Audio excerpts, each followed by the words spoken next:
guys, welcome back to some more AFK Arena. So we're over on the pay to win account. We finally got Alert all done and set to Ascended. So we are working on Raku, and I've actually been testing out Raku for just a little bit. We just pulled him out of the shop. Here he is completely maxed. It did give him tier 3 gear, even though he doesn't have an artifact.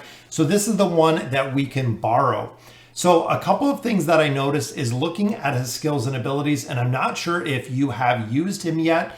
If you have, so the first thing he does when he comes into battle is uses this peckish ability. So he eats a snack, gives the attack rating 50%, haste 50 points. Ultimately, it takes him a while to eat the snack, which I think is where the furniture comes in, which we'll look at in just a minute. But ultimately, he enters the battle. He has the snack to boost his attack rating and his haste. And then his furniture will lower the time it takes him essentially to refresh this to get his bonuses back, because this only lasts for 8 seconds. So the other thing I noticed is with Raku's mark. So whenever an enemy target is under the control ability, Raku will additionally target them with his normal attack over the next 4 seconds. Sounds great. However, if the enemy is under the control of Tassie, so if Tassie actually banishes the hero, so the hero is untargetable, Raku will continue to target the hero over and over and over again for the next 4 seconds, doing 0 damage. His little acorns will just go literally straight through the target. So I'm not sure if that's going to be an adjustment or a change, or if that is by design. So he will spend all of his normal attacks going to a target that is immune, that cannot be hit. So ultimately, though, is when that happens right here. So normal attacks do more damage, they reduce the haste, but ultimately, if the target, again with Tassie and particularly, is crowd controlled, he's not gonna be able to hit them. Same thing you're gonna see if you're running it with Falks, which I don't know why you would run it with Falks. So anything that is actually making the enemy untargetable, he seems to continue targeting and continues to attack. One thing I do love about him is the entangled shot. One thing about this is he can lock down targets. So he can literally lock down an entire target with this entangling shot, making them not be able to do anything. And remember, partnered with the entangling shot, he goes right back to Raku's mark. So he'll mark the target, he'll do a ton more damage, reducing their haste very, very quickly if it is his crowd control. Again, if there's an immunity linked to the crowd control, he will go ahead and continue targeting that hero again and again and again when he can't do any damage to it. So again, I don't know if that's a bug or a little bit of a flaw. Acorn Cannon does a ton of damage, guys. So this, remember, is based on the health that is already lost and stuns them. With his furniture, this is where it really comes important to build his furniture. Normal attacks which strike enemies reduce the time of peckish, meaning that the time that he is going to take to get his attack buff and his haste buff up is going to be reduced when a hero is under crowd control, which he does by himself. So if he entangles, he focuses them with the speed of normal attacks, allowing him to go ahead and do more damage. That is what is making this hero broken. So a lot of people have said, should I choose Peggy? Should I choose Raku? Raku is the very, very solid choice right now, because then when you look at his 9 of 9, he has the ability to use his ultimate ability in additional time. That is right, guys. You read that correctly. We have seen that correctly. He will use it a second time if it did not successfully kill an enemy, meaning that he can now ult twice with the 9 of 9, making him super, super powerful. This effect can only be used each time Raku's ultimate ability is used. So essentially, if he doesn't kill the target that he's looking to kill, he will go ahead and use it again, doing massive, massive damage.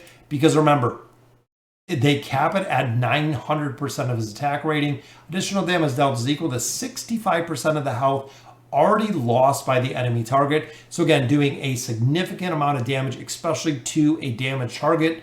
And if he doesn't kill them by chance, which it's a big maybe, if he doesn't kill them, he will go ahead and use a second ultimate ability. So again, I've been playing him with him since we've kind of built him. So I ran him through here a couple times. Again, we're going to look at Tassie. I'm going to slow the battles down, because right here, see, the beginning of the battle, he picks up Peckish, he buffs himself, and of course there he dies to an enemy Tassie very, very quickly. And our Tassie just stays here and is completely destroyed. So let's give this a couple times because I want to see exactly when it does work. So boom, there's his haste.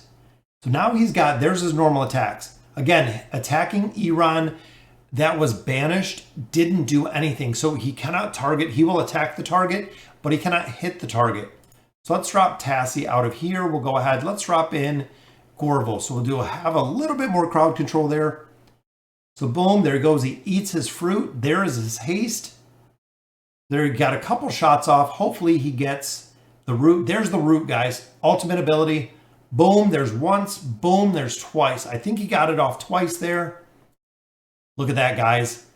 125 million damage. This is the damage that players are talking about. I know this isn't the ideal team comp, but again, I was really just going through here, playing around with Raku, seeing what kind of damage he does, which we know with Iran does a truckload of burst damage. He is such a burst hero. But look at that, guys, 125 million damage from Raku very, very quickly. Players have said that as he gets to late game, end game, especially if you have him built, because he buffs himself and it's based on the health that the heroes have already lost, in addition to his own damage, that he is just absolute monster when it comes to damage. And I want to see it again without him dying so quickly. And again, making sure that you're not leaving him with the crowd control ability. But it looks like Gorvo keeps smashing him down there on the bottom. I'm sure now Gorvo will go to the top. There's the pull in. There we go. So he's got the acorn up. There's his haste, guys. There's the acorn again. Got it on Taz. There's the alt. I think he got one alt off that time. There it is, guys. 111 million damage in the short little time. So if we could keep him up a little bit longer, again, we're pretty far. I mean, this is a significant deficiency in level, but I think we can probably get this stage down just cheesing it with Raku. Again, guys, there's his acorns. Didn't even get his ultimate ability off that time. But I cannot wait to have him built and see exactly how well he does. In, again, different formations, I think it would work better. We could even pop Arthur in here and see how it does. Because remember, he is reliant on the normal attacks. So let's swap him out. We'll swap Arthur in here and see what we can do, because this is going to give him a big, big boost back here. It looks like, again, Gorvo went right to the top on that one. There's his fruit.